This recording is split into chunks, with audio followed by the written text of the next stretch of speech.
Hi angels, welcome to Just in the Nick of Time Tarot. I'm your host Nick, and I'm here to give you a reading this morning about what is it that you need to know just in the nick of time. Remember, only take messages that are resonating for you. Don't force anything to fit, and just remember to use your own discernment. You're the one that's in control here. This should only ever confirm things you already know or already feel intuitively. King of Swords in reverse. I feel like this is about putting down your sword, basically. So, King of Swords upright. This is usually a character that's really decisive. People might come to you for things. Maybe you feel like you have a lot on your plate, or like you're the one that's always having to have a backbone, or like the person that gets things done. Maybe you're like a bit sick of being really disciplined and you just want to have some more fun. And I've got my Crocs on. Got my little Grogu. Anyway, I don't know what I'm doing. But yeah, I think you want to have more fun. I don't think you want to feel like you have to have your sword up all the time. So, if that's what's coming in just at the nick of time, it's like it's a timeless reading whenever you're watching this, but today it's like a Sunday. So a classic example would be like you waited all weekend to have the weekend off, and then you fill your Sunday with chores or obligations, things you don't even want to do. Which, you know, sometimes you got to do that to build community and to maintain friendships and all that, which is good too.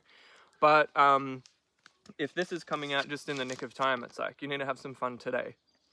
That's my prescription for you. Have a bit of fun today. Maybe get on a swing. If you've got kids, take them to the park and you hop on the swing too. Go to the pool.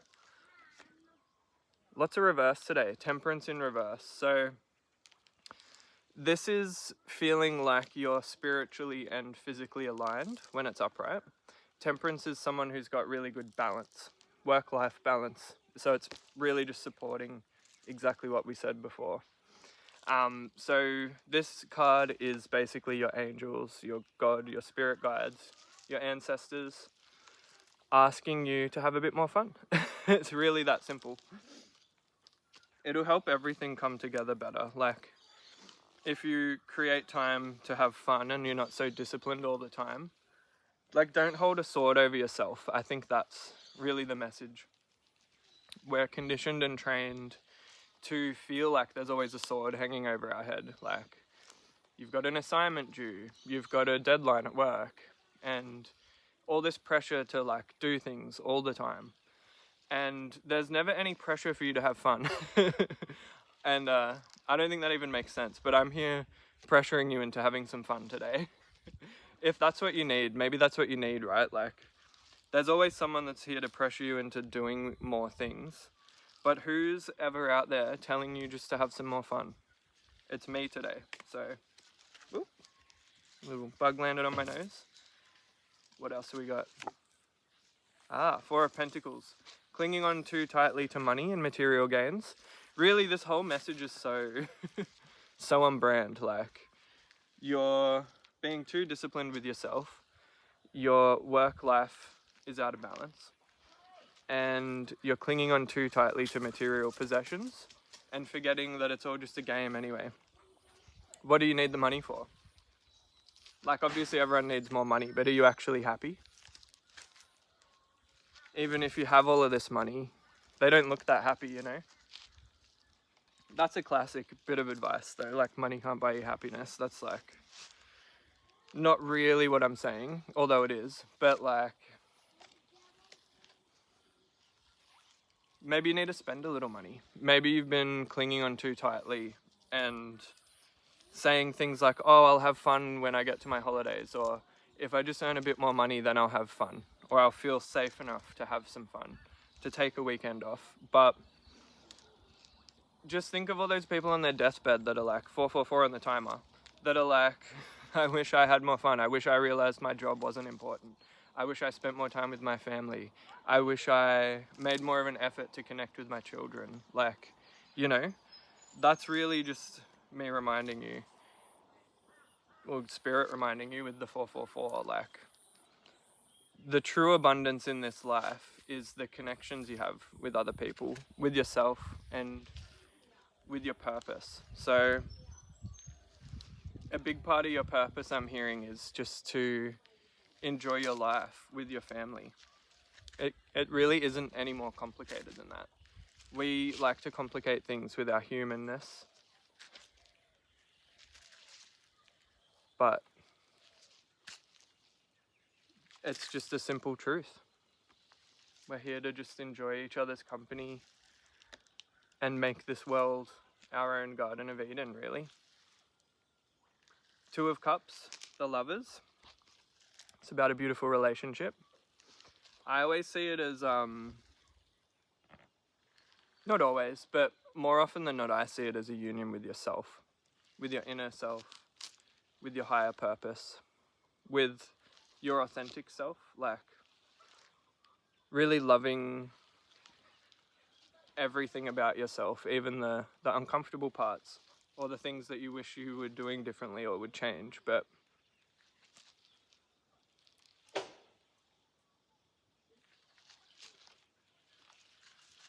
yeah, maybe it isn't about an actual lover.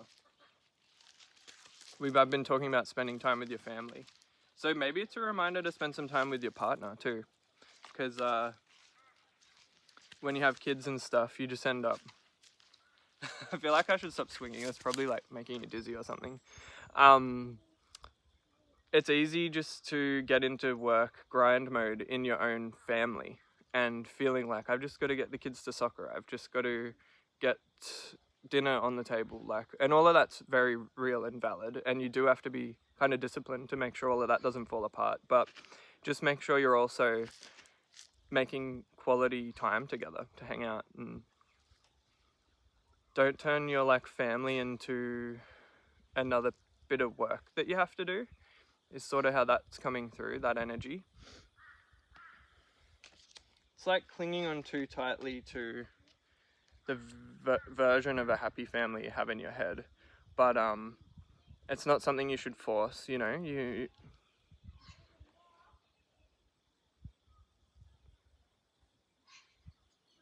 Yeah, like, don't force the routines and like the logistical side of your family. Remember just to let your hair down and have a bit of fun. I guess that's really the main message that's coming through.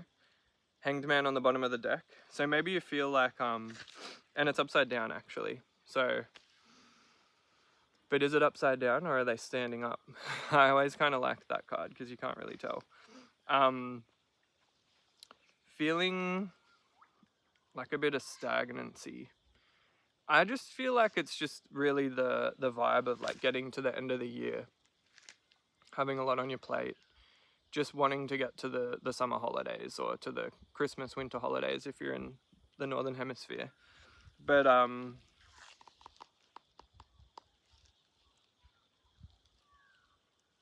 you're feeling like kind of stuck. Like, have you ever watched that movie, The Family Man, with Nicolas Cage? I just love that movie so much, but I think that's kind of the vibe of this reading. It's like, I don't know, that's such a classic Christmas story. Like, why am I even telling you that? Everyone knows, but like, the whole point is being here with your family and friends, not your job. I feel like everyone knows that. Maybe you just need to hear it again. This is a shadow work card. Outrage. These intense feelings of anger can quickly become destructive. Channel this energy into something positive so that others can witness your strength of will. Maybe you've been arguing with your family at Thanksgiving. Maybe you've been poking each other's buttons a bit. I think we need another one there. What do we got here? Astonished. It's your choice whether to be overwhelmed and bewildered in this situation, or to experience it with wonder and as an opportunity for a different future. I'm just getting Thanksgiving vibes off that one. Like, maybe family members pushing your buttons, and it's kind of hard to remember. I don't even know what advice to give you there. I struggle with this sometimes with my family too. I think part of it is remembering, like,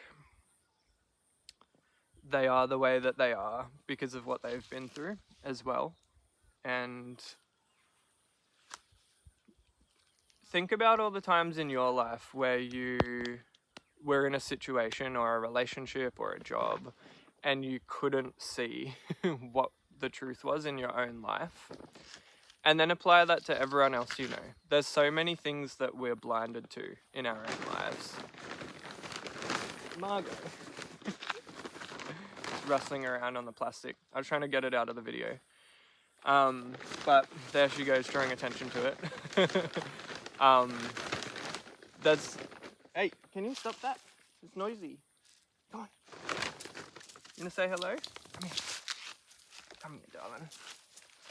Oh, you're all wet. Oh, we've been down at the river. Oh, you're stinky. What have you been rolling in? Oh, yuck. Regret that. Let's grab another card.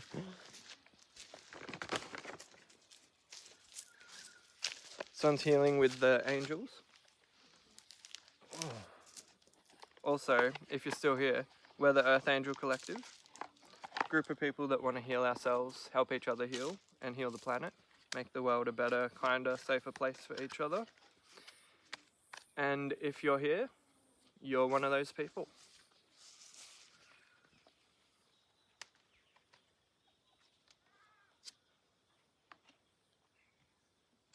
Retreat in reverse. I'm hearing don't back down. So if this is your family you're arguing with at Thanksgiving or Christmas or whatever, don't retreat. It's upside down. It's saying don't retreat. So I think it's about your voice needing to be heard, especially by the people closest to you. So just be fucking annoying. At the dinner table, be annoying. Be outspoken. Speak your truth. And if you upset people, they're the ones that are wasting all their energy being upset. So if you have like deeply held beliefs, things that are non-negotiable for you, like based on respect and boundaries, and like, you know, your family member at the table is trying to argue that you don't have a right to exist, where you're just trying to argue that everyone should be treated better, that kind of thing. Don't back down. Don't be quiet anymore. You might be the voice that they need to hear to get back on a healthier, more sort of aligned path with the heavens. That's really the whole message today. Do you want to grab an affirmation?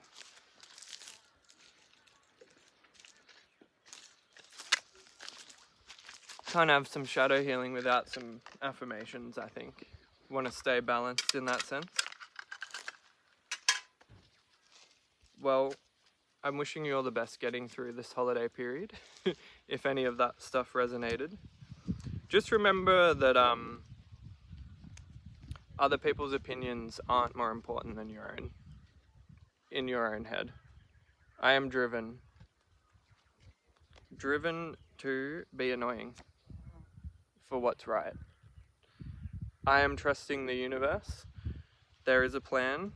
Maybe that conversation is very stressful and you don't want to have to have it, but could be a butterfly effect that ends up making heaps of people's lives better. I'm resilient. Lord knows this collective is a resilient bunch.